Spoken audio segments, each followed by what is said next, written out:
अखण्डमण्डलाकारं व्याप्तं येन चराचरं तत्पदं दर्शितं येन तस्मै श्रीगुरुवे नमः। अज्ञानान्धस्य लोकस्य ज्ञानाञ्जनशलाकया चक्षुरुन्मीलितं येन तस्मै श्रीगुरुवे नमः। अध्यात्म विश्व विज्ञान यूट्यूब चैनल पर उपस्थित सभी मित्र, आचार्य, गुरुजन और हमारे अध्यात्म विश्व विज्ञान यूट्यूब चैनल के सब्सक्राइबर्स, व्यूअर्स और शेयरकर्ता तथा हमारे अध्यात्म समन्वय ग्रुप और नव चैतन्य ग्रुप के सभी मित्रों का हार्दिक स्वागत समादर करते हैं और उन्हें आमंत्रित करते हैं कि वे श्रीमद् भगवद गीता के 8वें अध्याय अक्षर ब्रह्म योग का निरूपण सत्र जो चल रहा है उसमें सम्मिलित हों और विशेष लक्ष्य पूर्वक श्रीमद् भगवद गीतोपनिषद का अध्ययन करके हम सब उस कल्याणप्रद और उद्धार के मार्ग पर अग्रसर हों जिसे प्राप्त करने पर फिर कुछ भी प्राप्त करना शेष नहीं रहता। मित्रों, 7वें अध्याय में भगवान श्री कृष्ण जी ने अर्जुन से कहा था कि वो अधिभूत, अधिदैव और अधियज्ञ जो है वो क्या है और कैसे है। इस प्रकार का प्रश्न भगवान श्री कृष्ण जी से अर्जुन ने कहा था और अर्जुन ने ये भी कहा था कि जो अध्यात्म है, अधिभूत, अधिदैव, अधियज्ञ जो है वो क्या है और उसका खुलासा इस अध्याय में हमें प्राप्त होगा।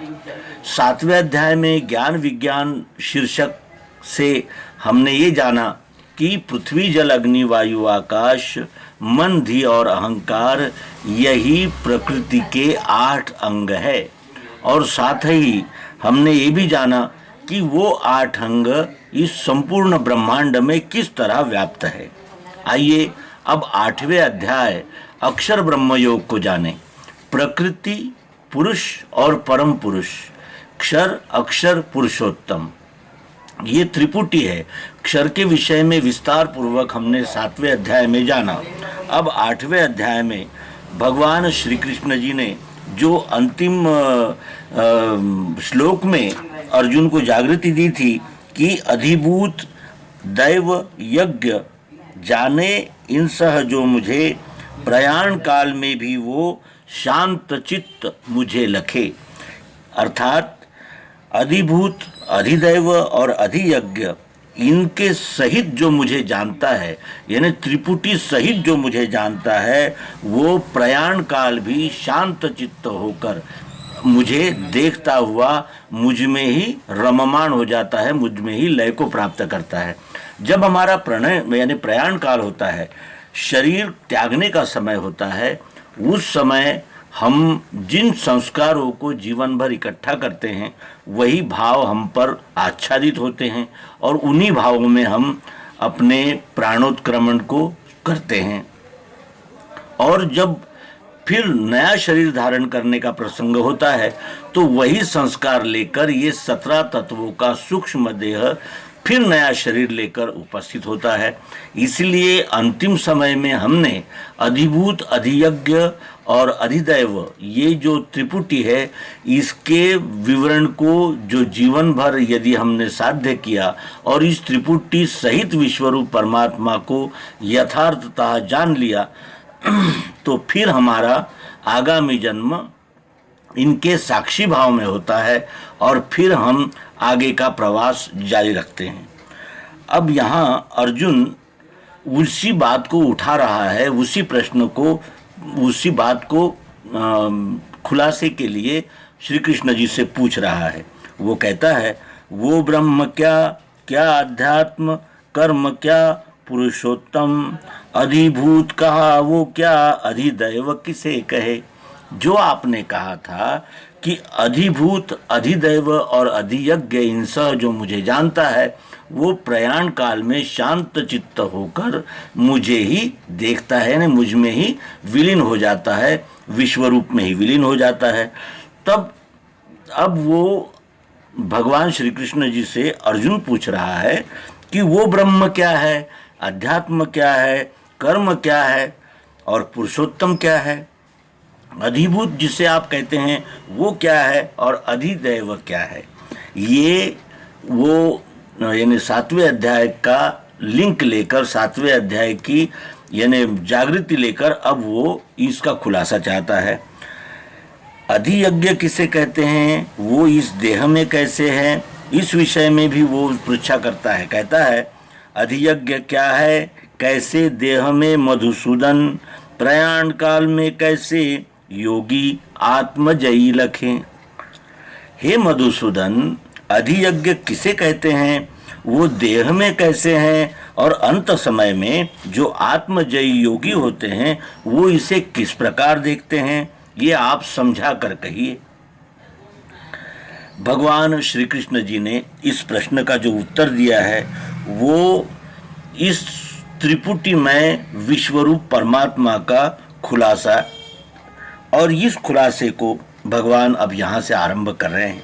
कहते हैं श्रेष्ठ अक्षर वो ब्रह्म है, अध्यात्म स्वभाव ही, भूत भाव बसे जिसमें, कल्पना गति कर्म वो। अक्षर श्रेष्ठ ब्रह्म है और अध्यात्म स्वभाव है, भूत भाव बसता है जिसमें, वो कल्पना गति कर्म है। यानी जो भूत भाव है, अधिभूत जो है वो अक्षर भाव है, अधिदैव जो है वो अक्षर भाव है, और अधियज्ञ ये पुरुषोत्तम भाव है। इन दोनों भावों का लय करने वाला पुरुषोत्तम भाव अधियज्ञ भाव है। परम शुद्ध निर्गुण ब्रह्म पुरुषोत्तम ही उत्तम ब्रह्म है, और जिसे अध्यात्म कहा वो पुरुषोत्तम का अपना स्वभाव अक्षर है, क्योंकि यही हमारा स्वभाव अक्षर अव्यय विश्व का आधारभूत प्रकृति का अधिष्ठान रूप है, और व्यष्टि और समष्टि का मूल स्वभाव अध्यात्म है। प्राणी मात्र का अस्तित्व तथा उत्पत्ति क्षर प्रकृति द्वारा होने के कारण उसमें ही कल्पना रूप कर्म रहते हैं, अर्थात कल्पना रूप मानिंदी से मैं भाव धारण करके जो कर्म होते हैं वे स्वभावज कर्म न रहने से कल्पना गति रूप भाव में जाते हैं, और इसलिए कर्म यह प्रकृति की गति ही है। प्रकृति सतत गतिशील है, और उसकी गति से जब हम जीव एकाकार होता है तो वो प्रकृतिस्थ होता है, यानी प्रकृति को यानी शरीर को ही अपना संपूर्ण स्वरूप मान लेता है। लेकिन वो आत्म तत्व यानी निर्गुण निराकार और इसको नहीं जानता, तो वो सगुण साकार और निर्गुण निराकार इनका मेल अधियज्ञ में यानी पुरुषोत्तम भाव में नहीं कर पाता। अब विस्तार में अगर इसको देखते हैं तो ये जान पड़ता है कि ब्रह्म, अध्यात्म और कर्म यह समष्टि की त्रिपुटी है। श्लोक 4 में अधिभूत, अधिदैव और यह अधियज्ञ यह व्यष्टि की त्रिपुटी है। समष्टि की त्रिपुटी क्या है? ब्रह्म, अध्यात्म और कर्म। और व्यष्टि की त्रिपुटी क्या है? अधिभूत, अधिदैव और अधियज्ञ। इन दोनों का अर्थ एक ही है, क्योंकि पिंड और ब्रह्मांड की रचना एक जैसी ही है। इसलिए व्यष्टि समष्टि रूप जो ये द्वैत का आभास हो रहा है वो लक्ष्य में से मिटाने के लिए ही इस प्रकार की त्रिपुटी की गई है। किसी भी वस्तु को जानने के लिए हमें उसका विश्लेषण करना पड़ता है, और विश्लेषण जब हम करते हैं तभी उस वस्तु का बोध होता है। इस प्रकार विश्वरूप परमात्मा को जानने के लिए जब हम खुलासा करते हैं, विश्लेषण करते हैं, तो वो क्षर अक्षर पुरुषोत्तम ये वस्तु बोध के लिए 3 प्रकार से की गई यथार्थ कल्पना उपस्थित होती है। वस्तु तो एक ही है, लेकिन उसको 3 पुटों में जाना जाता है। क्षर जो प्रकृति है, पृथ्वी जल अग्नि वायु आकाश, मन धी और अहंकार, और जो अक्षर है वो अस्थिभाति प्रियत्व रूप निराकार आत्मा, और इन दोनों भावों का लय नाम में पुरुषोत्तम में होता है। इस प्रकार क्षर अक्षर पुरुषोत्तम ये वस्तु बोध के लिए की गई यथार्थ कल्पना है। अब ये जो क्षर है ये कल्पना गति है, इसका लय अक्षर की कल्पना गति में होता है, और अक्षर कल्पना की स्थिति जो पुरुषोत्तम भाव है, इन दोनों त्रिपुटियों का एकता स्वरूप दिव्य चक्षु द्वारा होता है, जो स्व संवेद्य स्थिति है, और ये तभी प्राप्त होती है जब हम इन तीनों यानी विभागों को अच्छी तरह जानकर मनन चिंतन निधि ध्यान के द्वारा आत्मसात करते हैं। और इसीलिए आगे भगवान श्री कृष्ण जी इसी का विस्तार करते हुए कहते हैं कि अधिभूत प्रवाही है, अधिदैव स्वभाव है, देह में पुरुष श्रेष्ठ, मैं अधियज्ञ नाम से। अधिभूत क्षर भाव जो है वो प्रवाही है, अधिदैव यानी स्वभाव है, और इस देह में अधियज्ञ नाम से मैं संपूर्ण यानी दोनों भावनाओं का लय करके हूँ। इस बहने वाले परिवर्तनशील क्षर स्वरूप को अधिभूत कहते हैं, और अक्षर आत्मा स्वभाव रूप से अधिदैव है, जिसे विश्व में पुरुषोत्तम कहा गया है, उसे ही इस देह में अधियज्ञ कहते हैं। इस प्रकार जो इन त्रिपुटी के द्वारा विश्वरूप को जान लेता है वही सच्चा जानने वाला है। इस रीति ध्यान में लाके मुझको अंत काल में जो देह त्यागता हैगा वो मेरे भाव में मिले। इस प्रकार जो ध्यान में लाकर यानी इन तीनों भावों को ध्यान में लाकर, एक ही वस्तु के तीन भाव है, न अक्षर अलग है, न अक्षर अलग है, न पुरुषोत्तम अलग है। वस्तु का नाम पुरुषोत्तम है, वस्तु का स्वभाव अक्षरात्मा प्रियत्व चाह जरूरत प्रियत्व है, और वस्तु का ही स्थूल साकार स्वरूप क्षर भाव जो है वो अधिभूत है। इस रीति ध्यान में लाके मुझको अंतकाल में इस प्रकार मुझे ध्यान में लाकर अंतकाल के समय जो देह त्यागता होगा वो मेरे भाव में मिलता है। अब इस प्रकार त्रिपुटी का निश्चय एकत्व रूप से विश्वरूप परमात्मा के ध्यान में अंत समय में स्थिर करके जो देह का परित्याग करता है वो मुझ विश्वरूप परमात्मा को यानी पुरुषोत्तम को ही प्राप्त होता है। अब यहाँ अर्जुन के प्रश्नों का तो उत्तर पूर्ण हो गया है, लेकिन अंतकाल संबंधी जो उत्तर है ये कल्पना दृढ़ न हो जाए, इसलिए यह अंत समय में ही इस प्रकार का ध्यान कर लेने से हो जाएगा, ऐसा मानना यानी एक प्रकार से उचित नहीं होगा। क्योंकि जब तक हम आजन्म किसी वस्तु यानी किसी बात को ध्यान में नहीं रखेंगे तो वो अंत समय में भी हमारे ध्यान में नहीं आएगी, और इसीलिए अभ्यास की आवश्यकता है। और अभ्यास की आवश्यकता प्रतिपादित करते हुए भगवान श्री कृष्ण जी कहते हैं कि जिस जिस भाव को लाके अंत में देह जो त्यजे, उस भाव से युक्त लेवे कौन्तेय जन्म। वो जिन जिन भावों के ध्यान से जो देह त्याग करता है वो उन्हीं भावों में मिलकर जन्म को प्राप्त करता है। जो अक्षर भाव में स्थित होकर अंतकाल के समय प्राणोत्क्रमण जिसका होता है वो अक्षर भाव में स्थित होकर जन्म लेता है।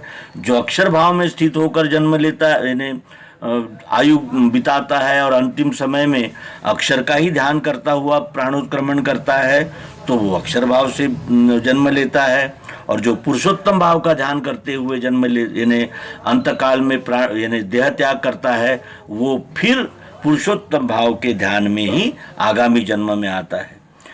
क्योंकि आजीवन जिन भावों का उदयास्त होता रहेगा वही अंत समय में भी उदय पाते हैं। इसलिए आजीवन ही विश्वरूप परमात्मा का यथार्थ ध्यान रहना आवश्यक है, तभी अंत समय में भी वही भाव रह सकेगा।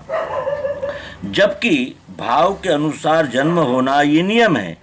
जागतिक भावों से यदि सजीव वस्तु का भाव होता है तो उस भाव रूप से जन्म लेता है। जड़ पदार्थ का भाव हो तो गुण परिवर्तन नियम से जन्म को प्राप्त होकर वह पदार्थ प्राप्त होना ये नियम है। इसलिए उस श्रेष्ठ धाम की प्राप्ति करने के लिए उस श्रेष्ठ धाम की प्राप्ति के इच्छावान को विश्वरूपी परमात्मा में अनन्यता होकर स्वयं का वही स्वभाव स्थिर हो जाना आवश्यक होता है, और ये बात अभ्यास के बिना साध्य नहीं हो सकती। इसका अर्थ यह है कि जिनका अभ्यास विज्ञान की स्थिरावस्था को पहुंच चुका है, वही अंतकाल की यातना में भी प्रथम किए हुए अभ्यास की दृढ़ता से त्रिपुटी सहित और त्रिपुटी रहित विश्वावलोकन करते हुए देह त्याग करता है। क्योंकि अभ्यास दृढ़ हो जाने से निरंतर ध्यान के साथ विश्वरूप त्रिपुटी में ही भावों का उदय स्वयं रहता ही है। इसलिए ये सिद्ध हो जाता है कि परमात्मा ऐक्यता का अभ्यास मानव समाज को सदैव तत्परता से करते रहना चाहिए, क्योंकि जैसे यानी जो हम जीवन भर अभ्यास करते हैं वही तो भाव दृढ़ होगा। इसलिए सर्वदा मेरे ध्यान से मन बुद्धि को मेरे में रख के जूझो, मुझ में मिल जाएगा। इसलिए यानी अगर हमें श्रेष्ठ भाव में आगामी जन्म धारण करना है या श्रेष्ठ भाव धारण करना है, तो इस सर्वदा यानी सदैव हमें अब ध्यान पूर्वक मन और बुद्धि को विश्वरूप परमात्मा में ही रखना चाहिए, और विश्वरूप परमात्मा में ही स्वयं को स्थित करके तुम युद्ध में यानी अगर प्रवेश करते हो, युद्ध करते हो, तो मुझ में मिल जाएगा।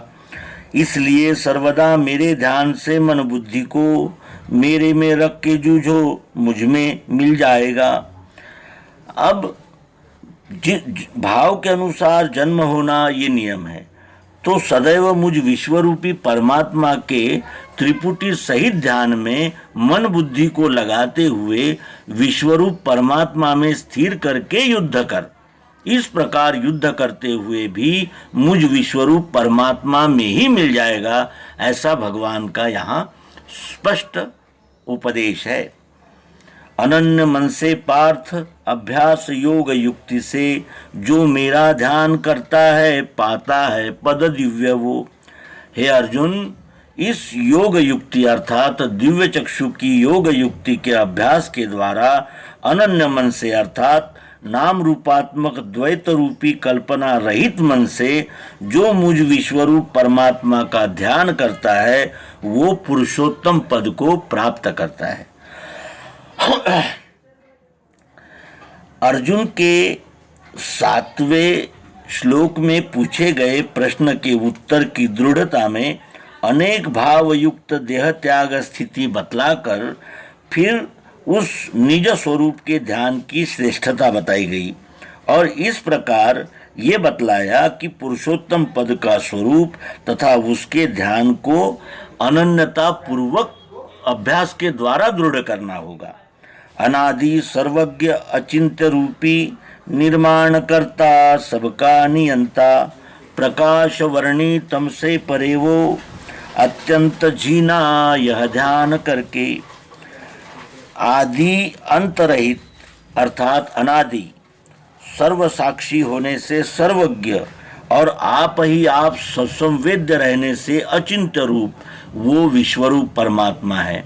निज स्वभाव अक्षर के द्वारा निज स्वरूप स्थित जो ये दृश्य का पसारा दृश्य का निर्माण हुआ है, वो एकांश से संपूर्ण विश्व में स्थित रहने से वही विश्वरूप परमात्मा सबका नियंता है, और वो स्वयंभू है। सब दृश्य प्रकृति के नियमानुसार गति में बंधा हुआ चलता है। वो प्रकाश रूप है। इसका अर्थ यह है कि निज स्वरूप को प्रकाशित किए हुए हैं और अज्ञान रूपी अंधकार से परे हैं। जैसे सूर्य कभी अंधकार को नहीं देख सकता, क्यों? क्योंकि वह स्वयं प्रकाश स्वरूप है। ऐसे ही ज्ञान अज्ञान द्वैत रूपी अंधकार से परे अभेदस्य रूप है और अत्यंत सूक्ष्म कारण रूप से स्थित है। इस प्रकार ध्यान करके अंत काल में जो देह का त्याग करता है, वही इस त्रिपुटी युक्त भाव में अब प्राणोत्क्रमण कर सकता है।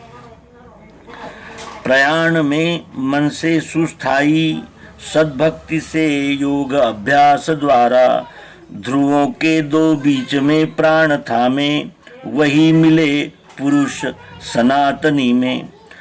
देह समाप्ति का जब समय आता है तब ध्यान युक्त स्थिर मन से, अर्थात जो मन योगाभ्यास यानी दिव्य चक्षु के अभ्यास जो सरलता से दृढ़ हो जाता है, उसके द्वारा विश्वोपासना की अनन्य भक्ति की युक्तता में जो स्थिर हो चुका है, यानी विश्व की उपासना अनन्यता पूर्वक सेवा करता हुआ स्थिर हो चुका है, इससे भवों के सामने जो क्षराक्षर भाव दिखते हैं उनमें प्राणों को यानी निज अहम रूपी अस्तित्व को स्थिर करे और वो पुरुष उस परम पुरुष पुरुषोत्तम परमात्मा को प्राप्त होता है।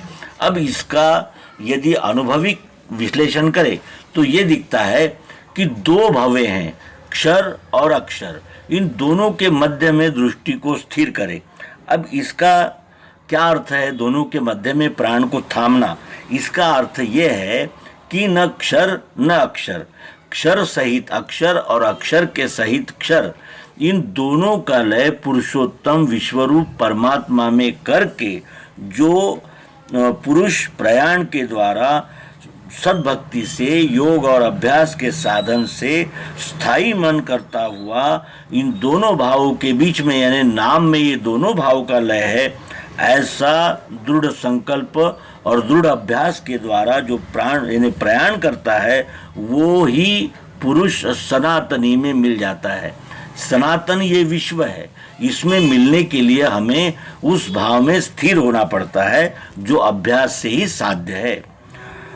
अब इसको और विश्लेषण के द्वारा देखा जाए तो विश्व की उपासना अनन्य भक्ति से करता हुआ जो अंतिम समय में यानी प्रयाण के समय में अपने मन को स्थिर रखता है, वही इस सनातन विश्व के साथ एकाकार हो पाता है।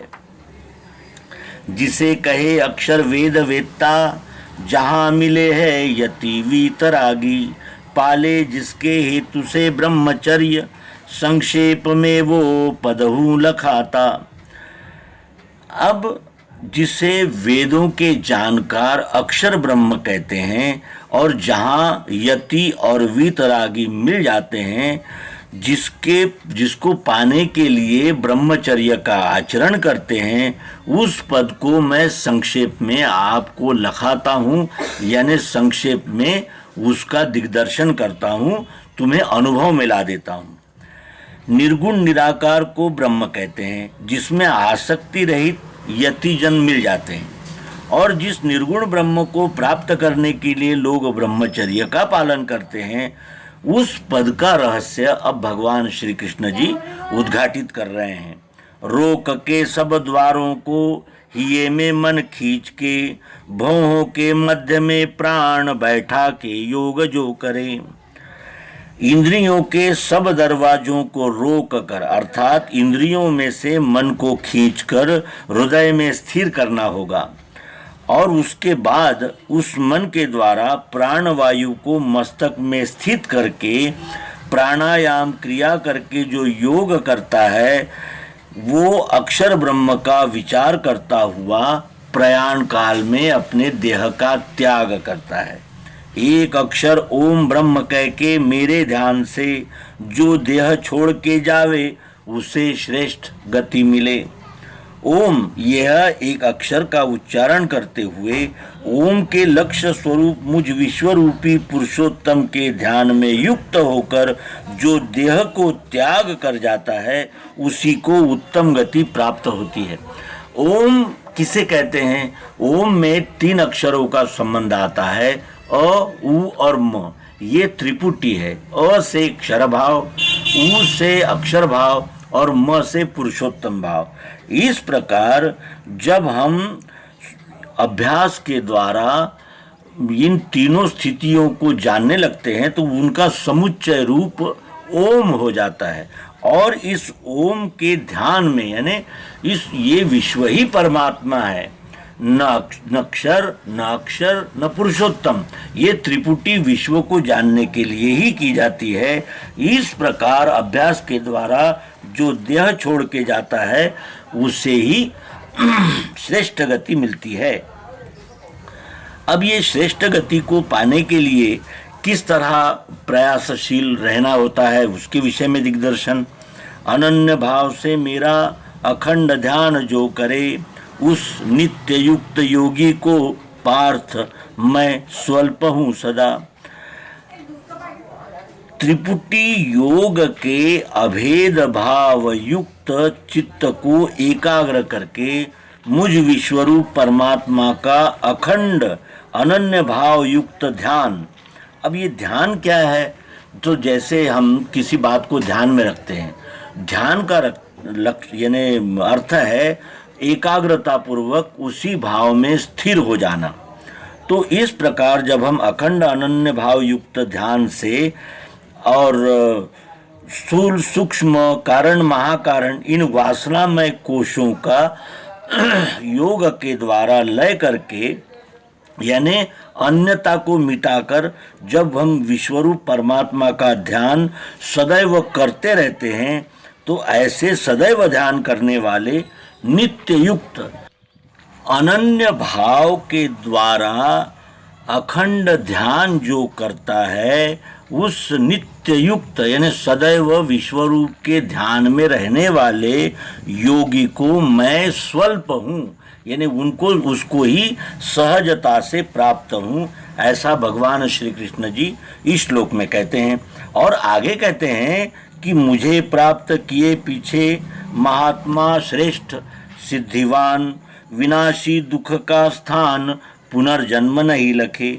जो इस आत्मयोग को अर्थात समत्व योग को पूर्ण सिद्धि से मुझ विश्वरूप परमात्मा को, पुरुषोत्तम परमात्मा को प्राप्त करने के पश्चात वो महात्मा हो जाता है, यानी उसका जो आत्मा है वो यानी अपने विश्व रूप से एकाकार हो जाता है, तो वो महात्मा हो जाता है, यानी महान आत्मा हो जाता है। ऐसे महात्मा नाशवान आवागमन रूपी दुखों का जो घर है पुनर्जन्म, उससे नहीं प्राप्त होते। इसका अर्थ यह है कि इस जीव ने ये कल्पना कर ली है कि मैं केवल देह ही हूँ, ये 3.5 हाथ का देह ही मेरा स्वरूप है। इस अज्ञान को त्यागने पर और दिव्य चक्षु के द्वारा पिंड ब्रह्मांड की एकात्मता प्राप्त करने पर यही क्षुद्र आत्मा जो जीवात्मा है वही महात्मा हो जाता है। और फिर जब वो महात्मा हो जाता है तो फिर ये आवागमन का जो चक्र चलता है, पुनरपि जननम पुनरपि मरणम पुनरपि जननी जठरे शयनम, इस प्रकार का जो पुनर्जन्म का जो चक्र है, उस चक्र को तोड़ता हुआ वो विश्व रूप में ही लय को प्राप्त करता है। हम विश्व रूप से अलग नहीं हैं, न हो सकते हैं, लेकिन हमारी कल्पना इस देहाध्यास के वजह से मैं केवल देह ही हूँ ऐसी हो गई है, और उसी का निराकरण अध्यात्म विद्या के द्वारा हमें करना होता है। अब आगे भगवान श्री कृष्ण जी कहते हैं कि विश्व के सब ही लोक चक्र में जन्म मृत्यु के, मेरी प्राप्ति हुए पीछे कौन्तेय जन्मता नहीं। अर्जुन, ये अष्टधा प्रकृति रूप जो जगत है वो सभी लोक पुनरावृत्ति वाले अर्थात जन्म मृत्यु के चक्र में घूमने वाले हैं, क्योंकि जो प्रकृति के आधार से या प्रकृति में ही यानी संपूर्णता जानकर इस जगत के साथ एकाकार हो जाता है, जैसे नाम रूप से ही उसको संबंध होता है, वो अपने आप को देह रूप ही मान लेता है, वो जन्म मृत्यु के चक्र में घूमते ही रहते हैं, उनको घूमना ही पड़ता है, क्योंकि वो अपने आप को क्षुद्र जीवात्मा मान लेते हैं और परमात्मा से मैं अलग हूँ, ये मुझसे अलग है, इस प्रकार का उनका अज्ञान जीवित होता है। इसीलिए उन्हें बार बार पुनर्जन्म धारण करना पड़ता है। लेकिन जो मुझ विश्वरूप पुरुषोत्तम की प्राप्ति होने यानी करने के लिए प्रयत्नशील है और जिसने मुझ विश्वरूप पुरुषोत्तम को जान लिया है और विश्वरूप परमात्मा की सेवा में जो अनन्यता पूर्वक लग गया है, उसको जन्म को प्राप्त नहीं होना पड़ता, वो जन्म को नहीं प्राप्त होता। अब जैसे ये प्रकृति जो है वो गति रूप है, और गति रूप रहने से आवागमन तो प्रकृतिस्थ, यानी प्रकृति का स्वभाव ही आवागमन का है। लेकिन यदि मैं आत्मा हूँ, और आत्मा और प्रकृति यानी अक्षर और क्षर ये दो अलग नहीं है, इस भूमिका को जानकर स्वयं पुरुषोत्तम भाव में स्थित होते हैं, तब हमें पुनर्जन्म को प्राप्त करने की आवश्यकता नहीं होती। लेकिन भगवान श्री कृष्ण जी यहाँ विशेष रूप से अधोरेखित कर रहे हैं कि विश्व के सभी लोग चक्र में जन्म मृत्यु के, इस विश्व के सभी लोग जन्म मृत्यु के चक्र में फंसे हुए हैं। वो केवल मेरी प्राप्ति होने के अनंतर ही इस जन्म मृत्यु के चक्र से छूट सकते हैं। 1000 युग होते हैं ब्रह्मा के दिन एक में, ऐसी ही रात है जाने जनैया दिन रात के। ब्रह्मा के एक दिन में 1000 युग होते हैं, और इतने ही युगों की रात्रि रहती है, ऐसा दिन रात के जानने वाले कहते हैं। अब इसे हम अनुभव युक्त कैसे प्राप्त करें इस बात को? प्रकृति चक्र के पूर्ण भ्रमण में 4 विभाग जो है वो गुणों के द्वारा होते हैं। सत्वगुण, रजोगुण, तमोगुण, इन तीनों के द्वारा ही जब प्रकृति का भ्रमण शुरू होता है तब वो 4 विभाग हो जाते हैं, और यही 4 विभाग 4 युग बन जाते हैं। और चक्र गति जिस काल में सत्व की दृष्टि से पूर्ण चक्र दिखता है, उसी काल को सतयुग नाम दिया है। उसके बाद जब चक्र को दबा करके, सत्य को दबा करके रजोगुण बलवान होता है, तब रजोगुण की दृष्टि से यही चक्र त्रिपाद दिखता है, और फिर उसी को त्रेता कहते हैं। फिर उसके बाद जब मंद रज की प्रबलता हो जाती है तो फिर 2 पाद दिखने लगते हैं, इसीलिए उसे द्वापर कहते हैं। और तम की दृष्टि से एक ही पाद यानी एक ही पांव दिखता है, तब मानव समूह घोर अज्ञान रूप हो जाने से कलयुग कहा जाता है। यही चारों युग गुण साम्यावस्था से अव्यक्त ब्रह्मा के दिन में अनेक बार उत्पन्न होते हैं और गति में आते हैं और जाते हैं। इस प्रकार ये परिभ्रमण चक्र इस जीव के पीछे लगा हुआ है, और यही आध्यात्मिक अर्थ है कि महत ब्रह्म स्थित 3 गुणों का कार्य उत्पत्ति रज से, स्थिति सतोगुण से और प्रलय तमोगुण से होता है। इसमें ज्ञान रूपी दिन और अज्ञान रूपी रात्र है। जिस काल में रजोगुण ज्ञान युक्त उत्पत्ति रचना करता है, तब भी यही विश्व वस्तु रहती है, और ज्ञान युक्त रचना ही ब्रह्मा का दिन है। इसलिए जिस समय अज्ञान रूप का वर्तन होता है, तब भी यही विश्व वस्तु रहती है, लेकिन भाव परिवर्तन होकर गुणों के अनंत तत्व के द्वारा अज्ञान रहना यही ब्रह्मा की रात्रि है। इस प्रकार अव्यक्त ब्रह्मा का यह कार्य गति रूप से अबाधित होता ही रहता है, और इसमें होने वाले दिन रात्र युग इत्यादि सब क्षर गति में ही रहने से आने जाने वाले और आदि अंत वाले ही है, ऐसा इस श्लोक का मंतव्य है। प्रातः समय में सारी सृष्टि अव्यक्त से बने, फिर ये रात आते ही उसी अव्यक्त में मिले। अब इसका अनुभविक अर्थ यदि हम जानें तो हमें ऐसा ध्यान में आता है कि सारी सृष्टि अव्यक्त से बनती है प्रातः समय में, और फिर रात आते ही उसी अव्यक्त में मिलते हैं। हमारा जन्म जब होता है तब हम उदय होते हैं, ऐसा मान लिए। तो फिर जब हमारा प्रयाण होता है तो फिर हम उसी अव्यक्त में मिलते हैं। यानी सूक्ष्म स्थूल, स्थूल सूक्ष्म, इस प्रकार का ये चक्र अव्याहत रूप से चलता जा रहा है, और ये अव्यक्त रूप ब्रह्मा से उत्पन्न हुआ दिखता है। जब अज्ञान रूपी रात्रि आ जाती है तो ये सारा जितना भी विस्तार दिख रहा है ये गुण साम्य में लय को प्राप्त करता है। इसलिए ये कहा गया है कि विश्व रूप से ही सभी जीवों का उदय होता है, विश्व रूप में ही सभी जीव रहते हैं और प्रयाण काल में भी सभी विश्व रूप में ही लय को प्राप्त करते हैं। यानी इस विश्व का ही ये सारा प्रपंच, ये सारा खेल है जो प्रकृति के द्वारा चल रहा है। वैसे ही भूत ये सारे बारंबार परवशी, दिन में पार्थ होते हैं, रात्रि में लय में मिले। इस प्रकार ये सारे जीव यानी जहाँ इसे भूत कहा गया, भूत कहते हैं जीवों को, जो ये सारे जीव मात्र है ये बारंबार परवशी, ये परवश होते हैं, दिन में होते हैं और रात्रि में लय को प्राप्त करते हैं। अब ये परवशी कैसे हैं? तो ये जब हम प्रकृति के संग में लगे रहते हैं तो प्रकृति के वश में हो जाते हैं हम जीव, और जब हम प्रकृति उदय होती है तो प्रकृति के साथ साथ जीव सृष्टि भी उदय होती है। इसीलिए यहाँ कहा गया है कि ये जो सारे भूत है, जीव मात्र जो है, ये बार बार परवशी होते हैं और फिर कुछ दिन रहकर फिर लय को प्राप्त करते हैं।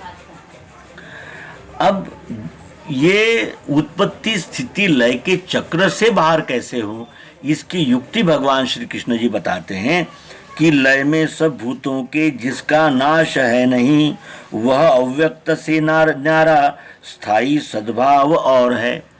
भूतों का अज्ञान स्थिति में विस्मृति से लय हो जाने पर भी जिसका नाश नहीं होता, अर्थात वो एक रस रहता ही है, वह अव्यक्त प्रकृति से असंग और सदैव स्थिर रहने वाला अक्षर भाव ही सद्भाव है। क्योंकि पुरुषोत्तम से अक्षर प्रकाशित होता है और अक्षर से क्षर प्रकाशित होता है। इसलिए यहाँ कहा गया है कि सभी भूतों का जब लय होता है तब भी जिसका नाश नहीं होता, ऐसा अव्यक्त अक्षर भाव जो है वो स्थायी है और वही स्थायी भाव से प्रकृति प्रकाशित होती है। अब उस अक्षर आत्मा का परिचय देते हुए भगवान श्री कृष्ण जी कहते हैं कि जिसे अक्षर अव्यक्त कहा है, गति श्रेष्ठ वो, जो पाए पे नहीं लौटे वो मेरा निज धाम है। जिस अक्षर भाव को अव्यक्त कहा है वो श्रेष्ठ गति है। कनिष्ठ गति है प्रकृति, श्रेष्ठ गति है अव्यक्त आत्मा की यानी अक्षर गति, और इन दोनों गतियों का नियंत्रण करने वाला तीसरा भाव जो है वो पुरुषोत्तम भाव है। इसीलिए यहाँ कहा गया है कि जिसे अक्षर अव्यक्त कहा है, गति श्रेष्ठ है, जो पाए पे नहीं लौटे वो मेरा निज धाम है। जिस वस्तु को अक्षर निर्गुण ब्रह्म नाम से बतलाया गया है वही परम स्थिति है, और इसी अक्षर भाव को प्रत्यक्ष सद्गुरु से आत्मानुभव के निश्चय के द्वारा प्राप्त कर लेने के पश्चात फिर नहीं लौटता। इसका अर्थ यह है कि बुद्धि इस नाम रूपात्मक कल्पना रूपी माया में नहीं फंसती, तभी ये मुझ पुरुषोत्तम के धाम को प्राप्त कर लेती है, तभी ये मुझ पुरुषोत्तम को प्राप्त कर पाते हैं, अन्यथा नहीं। जिसने व्याप्त किया विश्व, भूतों का लय है जहाँ, अनन्य भक्ति से ही वो परम पुरुष है मेरे। जिसने इस विश्व को व्याप्त किया है, जिसमें इन सभी भूत मात्र अर्थात जीव मात्र का लय है, वो अनन्य भक्ति से ही प्राप्त होता है जो परम पुरुष है। जिसने अखिल विश्व को व्याप्त किया है और जिसमें सभी स्थूल सूक्ष्म भूतों का निशेषतः लय होता है, वह परम पुरुष पुरुषोत्तम परमात्मा श्रेष्ठ अक्षर ब्रह्मयुक्त परमेश्वर अनन्य भक्ति से ही प्राप्त होता है। अब इसके विषय में देखें कि अंतिम भूमिका पर ये सारे भूत मात्र का लय पंचभौतिक अष्टधा प्रकृत्यात्मक जगत और पंचभौतिक सूक्ष्म परमाणु से बने हुए त्रिगुण में अनेकानेक लोगों के भी जगताकार इस प्रकृति का लय होकर केवल आत्माकार ही रहता है। उस समय ही वह परम पुरुष में विलीन हो सकता है। क्षर अक्षर पुरुषोत्तम ये त्रिपुटी है। जो क्षर का दृष्टा होता है वही अक्षर में प्रवेश कर पाता है, और जो क्षर अक्षर को समन्वय करता हुआ एक में ही इन दोनों भावों को देख लेता है वही पुरुषोत्तम भाव को प्राप्त कर सकता है। इसीलिए भगवान श्री कृष्ण जी कहते हैं कि जिसमें मृत्यु आने से योगी का जन्म है नहीं, होता है जन्म वो काल कहता हूँ उसको सुनो। जिसमें मृत्यु आने से योगी का जन्म नहीं होता, वो स्थिति क्या है? वो अक्षर ब्रह्म स्थिति है। और जिसमें जन्म होता है वो क्या है, वो कैसा काल है, उसके विषय में भगवान श्री कृष्ण जी कहते हैं जिस स्थिति में देह त्याग होने पर अक्षर ब्रह्म के ज्ञान योगी को जन्म प्राप्त नहीं होता, और जिस समय में योगी को जन्म प्राप्त होता है, उन दोनों प्रकार के समय की स्थिति को अब भगवान श्री कृष्ण जी बतला रहे हैं। अब इस बात को यानी स्पष्ट करते हुए भगवान श्री कृष्ण जी कहते हैं कि ज्ञान ज्योति दिन शुक्ल उत्तरायण मास 6, इस काल में देह छोड़े जो ज्ञानी ब्रह्म में मिले। ज्ञान ज्योति, जब हमारे हृदय में इस तेजस्वी ज्ञान का उदय होता है, उस समय जब हम देह छोड़ते हैं वो ज्ञानी ब्रह्म में मिलता है। अब ये उत्तरायण दक्षिणायन के विषय में कई अंधविश्वास है। लोग कहते हैं कि जब यानी पंचांग के अनुसार उत्तरायण होता है तब जब हम देह छोड़ते हैं तो उत्तम गति मिलती है, और दक्षिणायन होता है तब देह छोड़ते हैं तो निम्न गति मिलती है। ये इस बात को यदि हम आध्यात्मिक दृष्टि से देखें तो जब हम ज्ञान मार्ग से चलते हैं तब उत्तरायण होता है, और अज्ञान मार्ग से चलते हैं तो दक्षिणायन होता है। जब हम ज्ञान मार्ग से चलते हैं तो उद्धार होता है, जब अज्ञान मार्ग से चलते हैं तो फिर हमें पुनरपि जननम पुनरपि मरणम के चक्र में जाना पड़ता है। ये इसका व्यावहारिक अर्थ है। अज्ञान रात कृष्ण पक्ष दक्षिणायन मास 6, इसमें योगी देह छोड़े चंद्रलोक मिले गिरे। पृथ्वी पर जब इस प्रकार की यानी दिन और रात ये जो चक्र चल रहा है, तो इस प्रकार जो मन इंद्रियां ये छहों जब विषयासक्त रहते हैं, विषयों में आबद्ध रहते हैं, तब वो मन रूपी चंद्रमा से युक्त नहीं होते, और इसीलिए उसमें आत्म सूर्य का प्रकाश नहीं आता। ऐसे समय में जो देह त्याग करते हैं वो योगी मन की गति से चंद्रलोक में जाते हुए जन्म को प्राप्त होते हैं। अब इसका दिव्य चक्षु की दृष्टि से अनुभव युक्त अर्थ अगर ग्रहण किया जाए तो इसका विज्ञानमय यथार्थ अर्थ ये होता है कि जब हम ज्ञान मार्ग से जाते हैं तो हम उद्धार होता है हमारा, और जब अज्ञान मार्ग से चलते हैं तो फिर पतन होता है, पुनरपि जननम के चक्र में ये जीव फंस जाता है।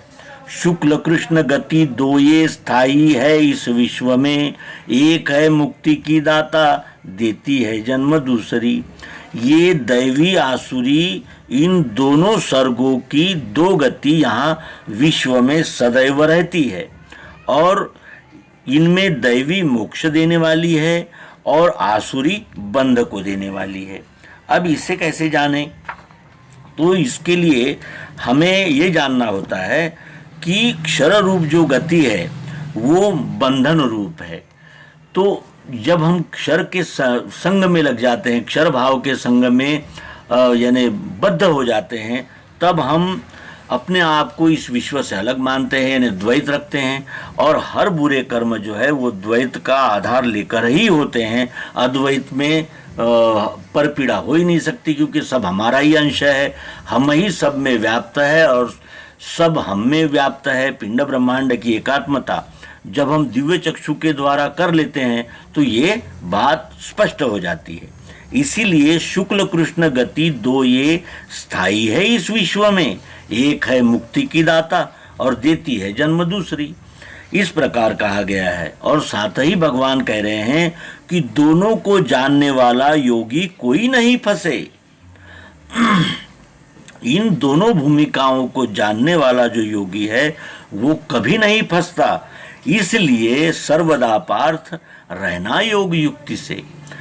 जो क्षर अक्षर, सगुण और निर्गुण, साकार और निराकार, इन दोनों भावों को जानने वाला होता है, वो योग युक्त व्यक्ति इन यानी फंसता नहीं है। इन दोनों भावनाओं का लय विश्व रूप में करके वो निर्द्वंद्व हो जाता है। इसीलिए भगवान श्री कृष्ण जी कहते हैं कि जीव ने सदा सर्वदा योग युक्ति से ही रहना चाहिए। क्षर रूप गति बंधन युक्त है और अक्षर रूप स्थिति मोक्ष देने वाली है। ये प्रकृति गति रूप है और अक्षर ब्रह्म स्थिति रूप है। इन दोनों का साक्षी रहने वाला बंधन और मोक्ष से अतीत पुरुषोत्तम पद स्थित योगी फिर बंधन में नहीं फंसता, यानी वो प्रकृति का साक्षी हो जाता है।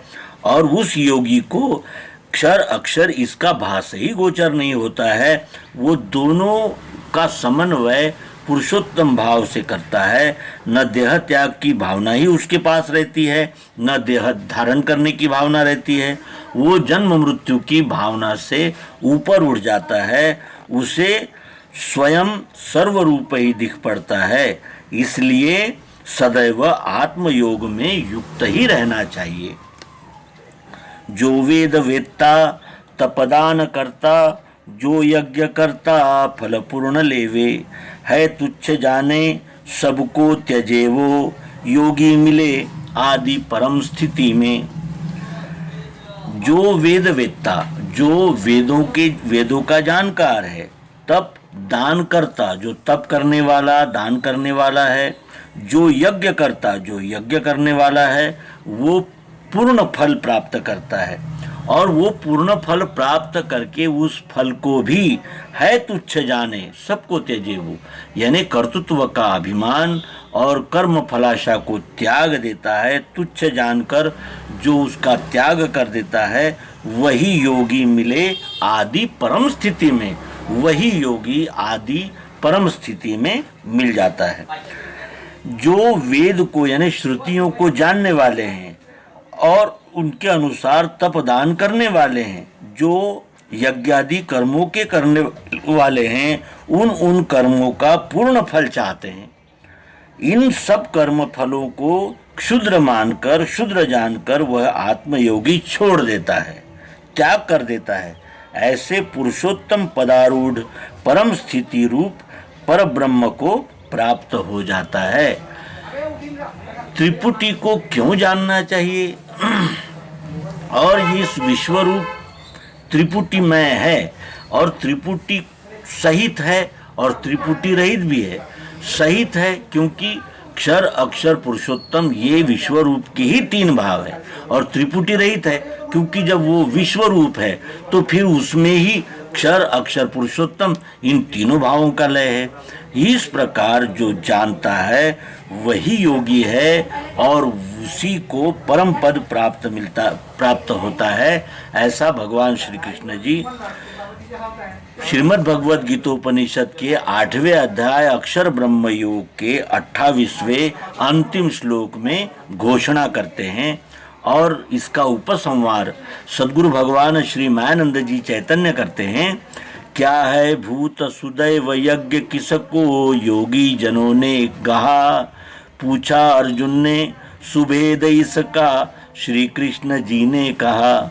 जाने अक्षर दैव भूत अक्षर है, मैं यज्ञ हूँ एक ही, दोनों का तपदान यज्ञ सबका, सो इष्ट पावे वही।